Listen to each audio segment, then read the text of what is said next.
വാത്സല്യത്താൽ നമ്മെ പോറ്റിയ നമ്മുടെ മാതാപിതാക്കൾ അവരെ കണ്ണീരിലാക്കി ഇന്നൊളിച്ചോട്ടം പതിവാകുന്നേ. അന്യമതസ്ഥന്റെ കൂടെ നാട് വിട്ട പെണ്ണെ, പൊന്നുമാനെ കണ്ണുനീർ നാശമാണടി പെണ്ണെ. സത്യമതം ഇസ്ലാം വിട്ട് പോയ പെണ്ണെ നീയോർക്ക്, റബ്ബ് ഈ ദുനിയാവിൽ തന്നെ ശിക്ഷ നൽകും നീയോർക്ക്. എത്ര പേരാ അന്യമതസ്ഥന്റെ കൂടെ പോയത്, അവര് ഇന്നീ ദുനിയാവിൽ ഉണ്ടോ എന്നത് സംശയം. അസ്സലാമു അലൈക്കും വറഹ്മത്തുള്ളാഹി വബറകാതുഹു. പ്രിയപ്പെട്ട മാതാപിതാക്കളെ, സുഹൃത്തുക്കളെ, മുസ്ലിം സമൂഹത്തിലെ പെൺകുട്ടികൾ ഇന്ന് അന്യമതസ്ഥന്റെ കൂടെ പോയി കല്യാണം കഴിച്ച് മതം മാറുകയാണ്.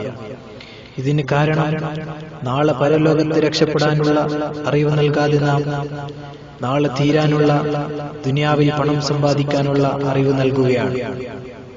നമുക്ക് കാണാൻ പറ്റും, അതിരാവിലെ ചമഞ്ഞൊരുങ്ങി പർദ്ദ ധരിച്ച് സുബഹി നിസ്കാരം പോലും വഹിക്കാതെ കോളേജിൽ പോകുന്ന പെൺകുട്ടികൾ. അതിൽ ചില പെൺകുട്ടികൾ നമ്മുടെ കണ്ണെത്താ ദൂരം കഴിഞ്ഞാൽ പർദ്ദ വേഗലിട്ട് കോളേജ് അങ്ങ് കട്ട് ചെയ്ത് ഒരുമാതിരി ബോളിവുഡ് സ്റ്റൈലിൽ ഡ്രസ് ചെയ്ത പെണ്ണ് കാമുകന്റെ കൂടെ ടൗണായി ടൗൺ കറങ്ങി ക്ലാസ് വിടാൻ നേരത്തെ വീട്ടിലെത്തുകയാണ്. സുബ്ഹാനല്ലാഹ്, ഇവളുടെ ഈ കളികളൊക്കെ നമ്മൾ വീട്ടുകാർ അറിയുന്നില്ല. ഞാൻ പറഞ്ഞ ഈ സ്ഥലം വേറെ എവിടെയുമല്ല, കേരളത്തിൽ നിന്നും മംഗലാപുരത്തേക്ക് കോളേജ് പഠിക്കാൻ പോകുന്ന പെൺകുട്ടികളുടെ അവസ്ഥയാണ്. പ്രിയ രക്ഷിതാക്കളെ, നമ്മുടെ കൺവട്ടത്തുള്ള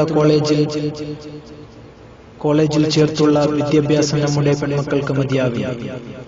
പെൺകുട്ടികൾക്ക് സെൽഫോൺ വാങ്ങിച്ചു കൊടുക്കുന്ന രക്ഷിതാക്കളെ, അവൾ ആരോടുമായി സംസാരിക്കുന്നു, ആരോടുമായി ചാറ്റിംഗ് നടത്തുന്നു എന്ന കാര്യം ദയവ് ചെയ്ത് ഒന്ന് ശ്രദ്ധിക്കണം.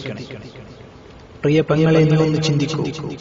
നിന്നെ അന്യമതസ്ഥൻ സ്നേഹിക്കുന്നത് നിനക്ക് ജീവിതം തരാനോ സുഖം തരാനോ അല്ല, മറിച്ച് നിന്നെ മതം മാറ്റി ഇസ്ലാം ദീനിന് കളങ്കം വരുത്താൻ എന്നുള്ള സത്യം നീ മറക്കണം.